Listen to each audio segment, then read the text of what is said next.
Hello दोस्तों, सोचिए, अगर कल सुबह जब आप अखबार खोलें तो पहली हेडलाइन पढ़ें, भारत का फॉरेक्स रिजर्व $700 बिलियन के करीब पहुंच गया है।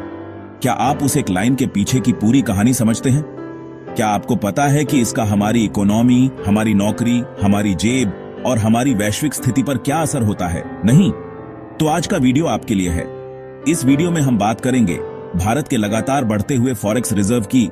ये क्या होता है, क्यों जरूरी है, इसका कैसे इस्तेमाल होता है और इससे हमें क्या फायदे या नुकसान हो सकते हैं, और सबसे जरूरी, इसमें आम आदमी का क्या रोल है, क्योंकि ये कहानी सिर्फ आंकड़ों की नहीं बल्कि हमारे भविष्य की है। और हां, अगर आप चाहते हो कि आपको ऐसी ही रिसर्च बेस्ड डीप एक्सप्लेन करने वाली वीडियो मिलती रहे तो अभी सब्सक्राइब कर लो। वीडियो को अंत तक देखना, क्योंकि हर सेकंड में आपको कुछ नया सीखने को मिलेगा। अब चलिए शुरू करते हैं। सबसे पहले बात करते हैं फॉरेन एक्सचेंज रिजर्व्स या विदेशी मुद्रा भंडार होता क्या है। सरल भाषा में कहें तो ये वो विदेशी संपत्ति है जो किसी देश की सेंट्रल बैंक, भारत में ये काम आरबीआई करता है, अपने पास इकट्ठा करके रखती है। इसमें आमतौर पर शामिल होते हैं सबसे पहले विदेशी मुद्रा जैसे डॉलर, यूरो, येन, दूसरा गोल्ड यानी सोना, तीसरा स्पेशल ड्रॉइंग राइट्स या एसडीआर, और चौथा इंटरनेशनल मॉनेटरी फंड यानी आईएमएफ में जमा हमारा रिजर्व पोजीशन। अब सवाल यह है कि हमें इसकी जरूरत क्यों है।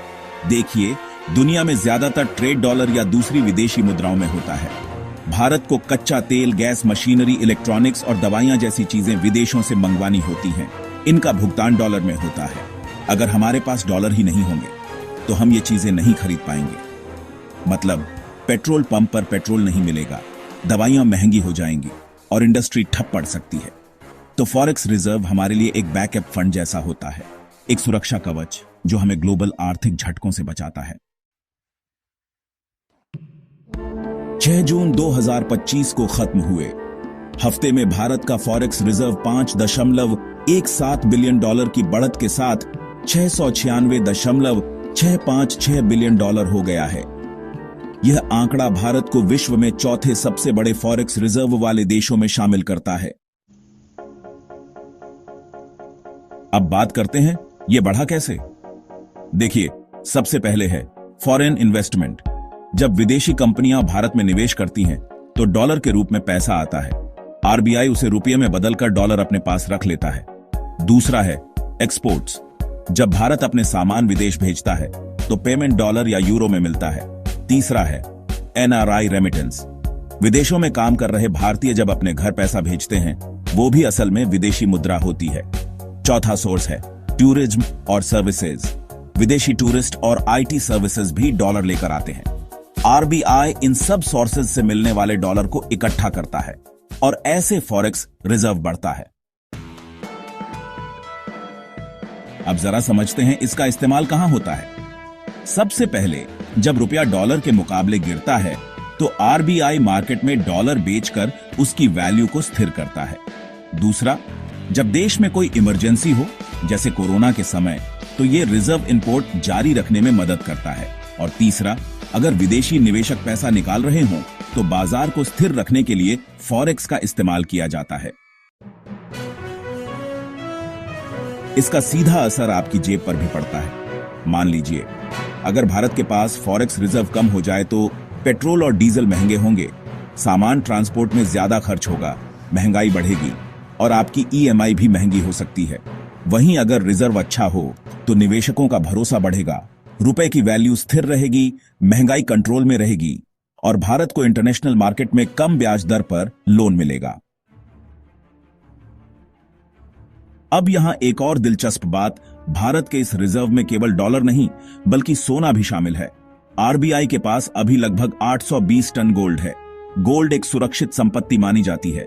जब बाजारों में अनिश्चितता होती है तब सोने की वैल्यू बढ़ जाती है, तो आरबीआई गोल्ड को रिजर्व में रखकर रिस्क को डाइवर्सिफाई करता है।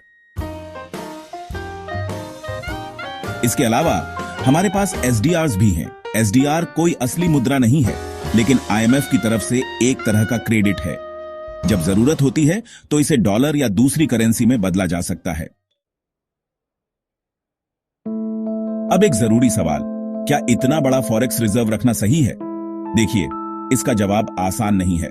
रिजर्व बढ़ाना जरूरी है, लेकिन इससे होने वाली अपॉर्चुनिटी कॉस्ट भी होती है, क्योंकि ये पैसा अक्सर सुरक्षित लेकिन कम रिटर्न देने वाली जगहों पर रखा जाता है। यानी जितना हम इससे कमा सकते हैं उतना नहीं कमा पाते। लेकिन फिर भी सुरक्षा, स्थिरता और निवेशकों का विश्वास पाने के लिए यह लागत देना जरूरी है। अगर आप अभी तक जुड़े हुए हो तो इसका मतलब है कि आप सच में भारत की इकोनॉमी को समझना चाहते हो। तो इसी बहाने एक बार फिर याद दिला दूं, चैनल को सब्सक्राइब कर लो और वीडियो को लाइक, शेयर और कमेंट करना मत भूलना, क्योंकि जब आप अपनी राय नीचे देते हो तो हमें समझ आता है कि आप क्या सोचते हो।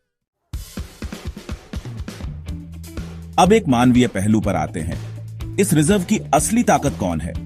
किसान, engineer, doctor, startup, tourism sector, हर वो व्यक्ति जो कुछ ऐसा कर रहा है जिससे भारत के पास डॉलर आ रहा है।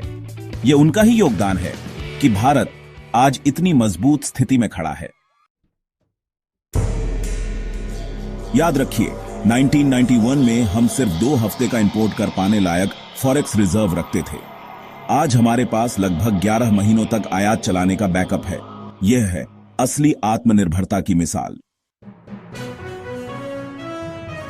तो दोस्तों, आज आपने जाना कि भारत का फॉरेक्स रिजर्व क्यों जरूरी है, कैसे बनता है, कहां काम आता है और इसका असर आप पर कैसे पड़ता है। अगर आपको लगता है कि यह जानकारी दूसरों को भी मिलनी चाहिए तो इस वीडियो को शेयर जरूर कीजिए। और अगली बार जब कोई आपसे पूछे कि भारत की आर्थिक स्थिति कैसी है, तो आप कह सकोगे, हमारे पास $700 बिलियन का रिजर्व है, हम तैयार हैं। जय हिंद।